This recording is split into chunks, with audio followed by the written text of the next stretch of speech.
이 요약사항만 딱 보면 이 집은 지금 전세를 들어가면 될 것 같아요? 안 될 것 같아요?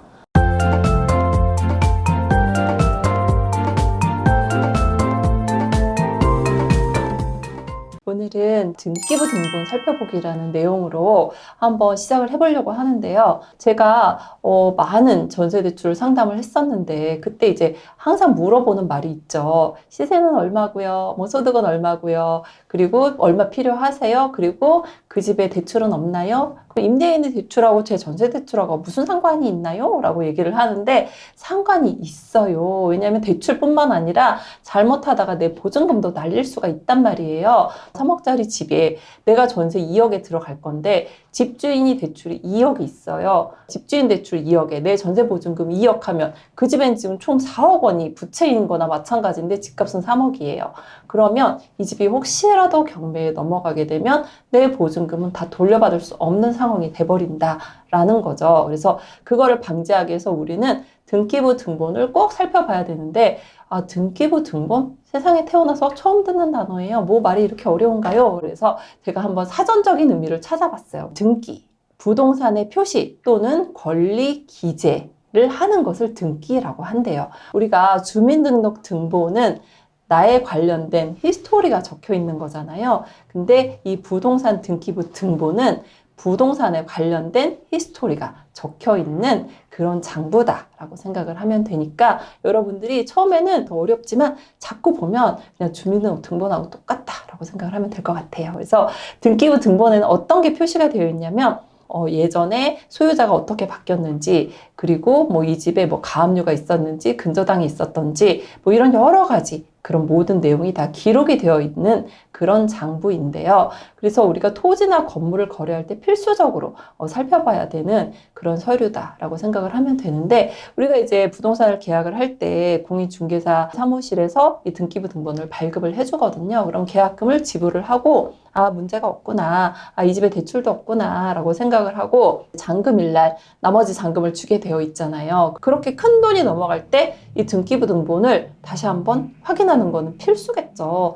뭐 나 계약할 때 봤으니까 괜찮을 거예요. 이러시면 안 돼요. 절대 안 돼요. 우리가 돈 주기 전에 현재 상황을 다시 한번 살펴보셔야지 혹시라도 임대인께서 그날 담보대출을 받아버리면 우리의 전세 보증금과는 이제 안녕이라고 생각을 할 수도 있거든요. 그래서 꼭 살펴보셔야 되고요. 이 등기부 등본은 이제 소유자 권리 확인 관계가 상당히 중요하고요.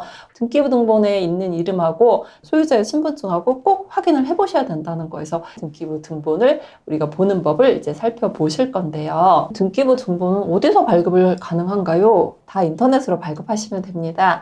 인터넷 등기소라는 사이트에 들어가면 되거든요. 로그인 하시고 등기 열람 발급이 있는데 나는 뭐 열람만 하겠다 하시면 열람하셔도 되고 발급만 하겠다라고 하시면 발급을 누르시면 되는데 가격 차이가 있어요. 열람은 700원, 발급은 1000원입니다. 자, 이제 주소를 넣어야 우리가 뭐 열람을 하시던 발급을 하시던 하실 거잖아요. 그래서 부동산 전체 표시를 하시면 되고요. 아니면 뭐 나눠서 표시를 하셔도 되세요. 그리고 어느 동인지 정확히 써주시면 검색 버튼을 누르면 이렇게 나오게 되어 있어요. 보유 번호가 나오고 여기서 이제 선택 딱 하시면 되죠. 주소지, 소재 지번이 딱 뜨니까 여기서 선택을 하시면 되고요. 현재 유효 상황만 하시면 되세요. 공개 여부 나오는데 그냥 미공개로 하시면 되세요. 결제를 하게 되면 여기 보시면 이제 열람을 누르게 되어 있고요. 요약 버튼을 꼭 눌러주세요. 왜냐하면 요약 버튼을 눌러야 우리가 최종 마지막 장에 요약을 해서 나오는데 그게 훨씬 눈에 들어오기가 쉽거든요. 그래서 이렇게 발급이 되게 되어 있어요. 그래서 여기 살펴보시면 집합 건물이고요. 표제부가 나와 있어요. 우리가 아파트가 뭐 1동이지만 1동에 101호, 102호, 뭐 201호, 202호 해서 총 뭐 15층까지 전부 한 동으로 묶여 있잖아요. 그 한 동에 대한 이제 건물에 대한 표시가 전부 나와 있는 그런 표세부가 나와 있다라고 보면 될 것 같고요. 두 번째, 전유 부분이 나와 있어요. 내 해당 호수에 해당이 되는 이제 그 부분인 거죠. 그래서 전유 부분 보시면 되고요. 제일 중요한 거는 이제 여기죠. 갑구, 소유권. 내가 전세를 입주하려고 하는 그 집의 전세 계약자와 이 소유자가 일치하는지를 꼭 살펴보셔야 된다는 거죠. 그래서 위조 여부까지는 이제 저희가 확인을 못 하더라도 소유자가 맞는지 확인을 하셔야 되는 거고요. 공인중개사 수수료 아끼려고 직거래 했는데 전세 대출을 안 해주나요? 라고 막 따지는 분들이 계세요. 원래 이제 전세 대출은요, 공인중개사의 직인이 찍힌 그런 전세 계약서만 가지고 우리가 전세 대출을 해줘요. 그래서 쌍방 계약으로 해갖고 오시면 전세 대출이 불가하다라고 생각을 하시면 돼요. 이 전세 대출은요, 우리가 담보를 잡을 수가 없어요. 우리의 그 전세 보증금 거기밖에 없기 때문에 은행 입장에서는 공신력이 있는 기관이 점점 들어오는 게 좋다 보니 공인중개사의 도장이 필수적으로 들어가야 된다라고 생각을 하면 좋을 것 같고요. 좀 저렴한 월세 뭐 이런 경우는 뭐 직거래 하시는 분들도 많겠지만 보증금이 어느 정도 넘어가면 공인중개사의 도움을 받아서 하시는 게 여러모로 안전한 경우가 상당히 있습니다. 그리고 이제 마지막에 이제 뭐 을구에 보면 이제 근저당 설정 이렇게 나와 있어요. 집주인이 이 집에 대출을 받으면 채권 최고액이 명시가 되게 되어 있어요. 우리가 대출을 받으면 예를 들어서 5천만 원의 대출을 받았어요. 딱 5천만 설정을 하면 5천만 원밖에 못 받아가요. 근데 은행 입장에서는 그럴 수는 없죠. 이 임대인이 연체를 할 수도 있어요. 그런 거를 감안을 해서 좀 넉넉하게 우리가 근저당을 설정을 해둬요. 5천만 원을 빌려줬지만 나는 6,120만 원을 설정을 할 거야.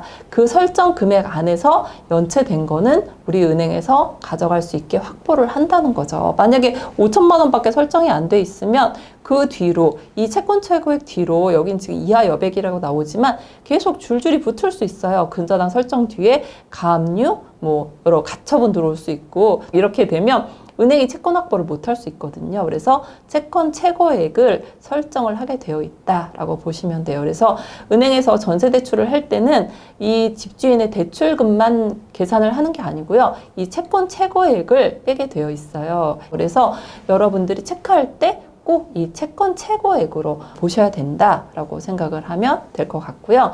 여기 보시면 이제 요약사항을 제가 체크를 하라고 말씀드렸잖아요. 그래서 요약사항을 보면 요거는 좀 복잡한 등기부를 제가 요약사항으로 뽑았는데 소유자 나오고요.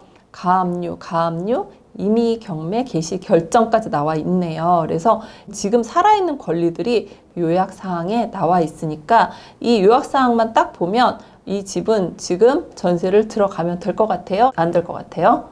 안 되죠. 지금 임의 경매가 개시를 했잖아요. 이런 집에 우리가 들어가면 안 되겠죠. 그래서 이 집에는 지금 여러 가지 복잡한 권리들이 많이 들어와 있구나. 내가 여기 들어가면 안 되겠구나 라고 파악을 하시는 게 좋다라는 거죠. 그래서 등기부를 보면 이 집이 어떤 히스토리가 있는지를 모두 알 수 있기 때문에 여러분들이 전세 대출을 받아도 될까? 내가 이 집을 전세 계약을 해도 될까라는 거를 판단을 할 수가 있어요. 근데 예를 들어서 300에 50만 원의 이제 보증금을 내고 들어간다.